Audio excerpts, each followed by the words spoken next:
विधान परिषदेच्या निवडणुकीत राष्ट्रवादीने पुण्यातून माघार घेतली आणि त्यानंतर जे महाविकास आघाडीचे इतर पक्ष आहेत म्हणजे काँग्रेस आणि शिवसेना यांनी टीका टिप्पणी करायला सुरुवात केली।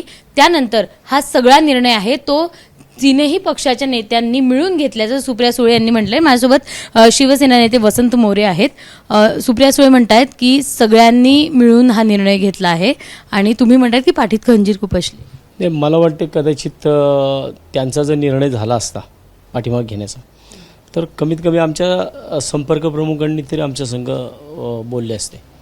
पण मी ज्यावेळेस संपर्क प्रमुख सचिन भाऊ आहेरांना मी फोन केला की ज्यावेळेस मला प्रेसचे फोन यायला सुरुवात झाली की असं श्रीकांत पाटलांनी माघार घेतली म्हणून, मग तुमचं काय प्रतिक्रिया असेल?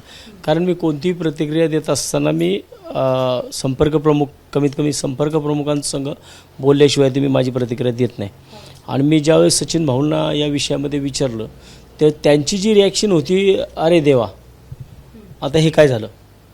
मी याचा अर्थ जर त्या म्हणत असतील बोलणं, मग त्यांनी जर कदाचित राऊत साहेबांसोबत बोलले का तर असं पण म्हणता येत नाही, कारण राऊत साहेबांनी सांगितलं त्याच्यामध्ये घोडेबाजार झाला आहे या 3 जागांमध्ये। मग बोलल्यात कोणासंग बोलल्यात? कारण त्यांचं म्हणणं की शिवसेनेचे नेते आणि ते ठामपणे सांगतायत की तीनही पक्षांच्या प्रमुख नेत्यांशी आम्ही बोललो होतो आणि त्यानंतरच हा निर्णय घेण्यात आला। असं मला तर वाटत नाही, कारण मी ज्या अर्थी सुरुवातीला मी हा विषय आले मी संपर्क प्रमुखांना फोन केला, त्याच्यानंतर संपर्क प्रमुखांनी मला सांगितलं, मी म्हटलं ह्याच्यामध्ये भाऊ आपण रिॲक्शन तर द्यायलाच पाहिजे कारण काँग्रेसच्या रिॲक्शन आल्यात, तर म्हणले तुम्ही द्या। मग मी बोलायला चालू केलं ना तिथून। ते जरी असलं तरी आता पुण्यातल्या महाविकास आघाडीत बिघाडी दिसते। राष्ट्रवादीनं तर आता फॉर्म मागे घेतलाच आहे, काँग्रेसही महाविकासातून बाहेर पडण्याच्या तयारीत आहे सुप्रिया सुळे यांनी म्हटलं। तर बाहेर आतमध्ये कोण कोण राहणार आहे? मग महाविकास आघाडी म्हणून काँग्रेस आहे, राष्ट्रवादी आणि शिवसेना आहे। जर आता तो प्रश्न काँग्रेसचा आहे किंवा तो तुम्ही काँग्रेसला प्रश्न विचारला तर मला वाटतं बरं होईल की काँग्रेसवाले सांगू शकतील, प्रशांत दादा सांगू शकतील किंवा अरविंद शिंदे सांगू शकतील, दीप्तीताई सांगू शकतील की नक्की काँग्रेस बाहेर पडणार आहे का नाही राहणार आहे म्हणून। त्यांची बैठक आहे असं म्हणलं। मग पुण्यातल्या महाविकास आघाडीचं काय चित्र आहे, तुम्हाला काय वाटतं? फॉर्म भरायच्या दिवशी पण सुप्रियाताई होते ना काँग्रेस भवनमध्ये वाटतं, तिथं त्यांनी बैठक घेतली होती सगळ्या नगरसेवकांची काँग्रेसच्या। मग आता ती बैठक जर फॉर्म भरण्यासाठी होती, मग ही बैठक काय आघाडी तोडण्यासाठी असेल तर सांगता येत नाही। वारंवार सुप्रिया सुळे म्हणतात की आम्ही सगळ्यांनी मिळूनच घेतलं, तुम्हाला अजूनही असं वाटतं की त्यांनी मिळून आम्हाला विचारात घेतलं नाही वगैरे? मला तर 100% वाटतं, कारण ज्या दिवशी फॉर्म भरायचा होता त्या दिवशी सुद्धा मला 12:15 वाजता दुपारचा फोन आला अंकुशांना काकडेंचा, आणि त्यांनी मला त्या दिवशी पण असंच सांगितलं की अरे वसंत कुठे आहेस? तर मी म्हटलं कात्रजला। म्हटलं का ना? तर नाही म्हणे अरे आपला फॉर्म भरायचा आहे। म्हटलं कसला फॉर्म? अरे आपल्या महाविकास आघाडीच्या उमेदवाराचा फॉर्म भरायचा आहे। मग मी इमिजिएट सचिन भाऊंसंग बोललो, सचिन भाऊ राऊत साहेबांसोबत बोलले।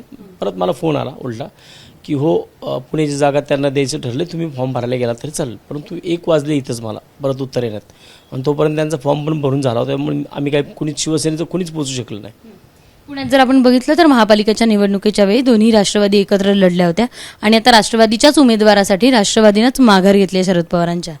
हेच काँग्रेसने राष्ट्रवादी काँग्रेसने महानगरपालिकेची निवडणुकीत हेच केलं ना।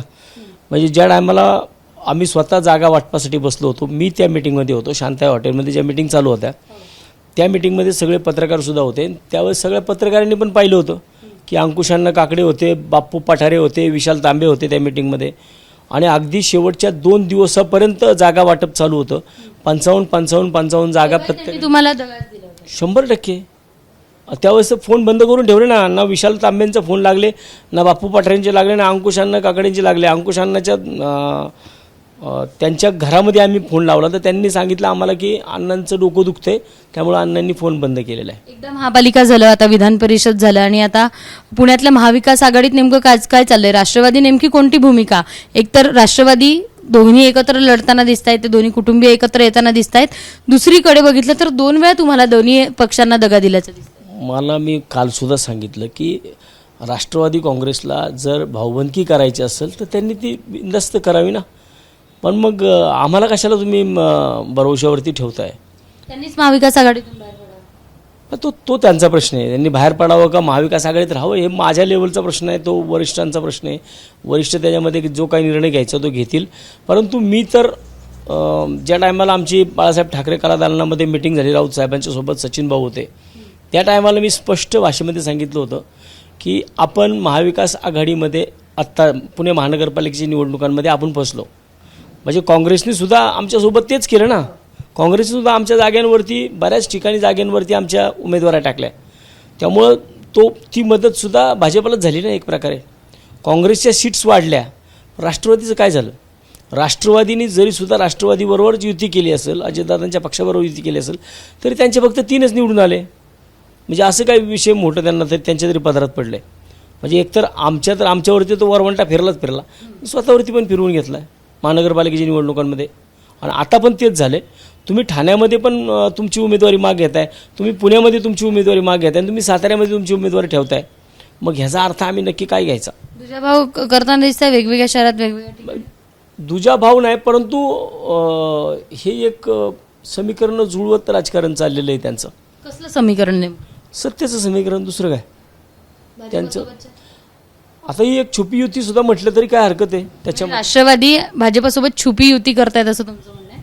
महानगरपालिकेच्या निवडणुकांमध्ये मला तो अनुभव आलेला आहे. जर मी माझ्या प्रभागाचा जर विचार केला, माझ्या प्रभागामध्ये जर महाविकास आघाडीमध्ये राष्ट्रवादी काँग्रेस असती तर आमचं चित्र वेगळं झालं असतं. आणि मी हे सगळं गणित सांगितलं होतं. 55 जागा लढल्यानंतरनं पूर्ण शहरामध्ये महाविकास आघाडीच्या कमीत कमी 60 नगरसेवक निवडून आले असते.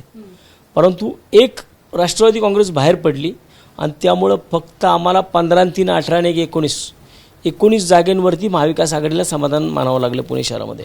जर महाविकास आघाडीमध्ये राष्ट्रवादी काँग्रेस जर त्याच्यामध्ये त्यांनी जर वॉकआउट केलं नसतं तर आज 100% चित्र वेगळं दिसलं असतं पुणे शहरामध्ये. 50 ते 60 नगरसेवक हे आणि भाजप कोणत्याही परिस्थितीत 100चा आकडा सुद्धा पार करू शकले नसते. पण त्यांची एक मुवमेंट. बरं, मग त्यावेळेस पण आम्हाला त्यांचं गणितच कळलं नाही ना. जर तुम्हाला त्यावेळेस सुद्धा वॉकआउट करायचा होता तर मग तुम्ही आमच्या संघ अगदी शेवटच्या दिवसापर्यंत कशा करता मिटिंग करू? एवढा सगळा घाट कशाला घातला होता? दिखाव्याचा होता की काय? कशा करता घातला होता एवढा घाट? आम्हाला तर पहिलं सुरुवातीला काँग्रेस आणि आम्ही बसलो, आमच्या दोघांमध्ये चालू होतं. त्याच्यानंतर अचानकपणे त्यांची शांताई हॉटेलमध्ये एंट्री झाली, ते तिथं आले. त्याच्यानंतर 2 दिवस लागोपाठ त्यांनी आमच्यासोबत चर्चेत घालून. म्हणजे असं मला तर त्यावेळेस वाटलं की ह्यांनी फक्त आमचा वेळ खाल्ला, आमच्याकडचा वेळ खाल्ला. एकदा महापालिका आणि विधान परिषद. आत्ता मी कालसुद्धा सांगितलंय की कदाचित जर उद्या न जाणो साताऱ्याच्या अभयसिंह जगतापांची सीट जर राष्ट्रवादी काँग्रेस शरदचंद्रजी पवार साहेबांच्या पक्षाची लागली तर हे एक तुला एक मला एक तुला असं झालेलं आहे नक्की. ह्याच्यामध्ये आमच्या तर इथं तोंडाला पूर्णपणे पाणी पुसल्यागत होतं. आणि बरं, आमच्याकडे काय मतदान नाही का? महाविकास आघाडी म्हणून काँग्रेसकडे मतदान आहे, शिवसेनेकडे मतदान आहे पुण्यामध्ये.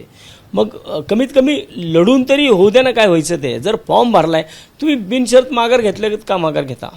सुप्रिया सुळेंनी महापालिकेच्या निवडणुकीच्या वेळेस आणि विधान परिषदेच्या निवडणुकीच्या वेळेस देखील भाऊबंद जास्त महत्त्व दिलं. आणि दुसरी गोष्ट, त्यांनी जे करायचं होतं तेच केलं. आणि त्यांच्यात आणि भाजपमध्ये छुपी युती होतीये का असा प्रश्न आहे, तो वसंत मोरे यांनी या सगळ्या राजकारणावरून, या सगळ्या मागील काही दिवसात सुरू असलेल्या राजकारणावरून उपस्थित केलाय. कॅमेरामन विजय राऊतसह शिवानी पांढरे, ABP माझा, पुणे.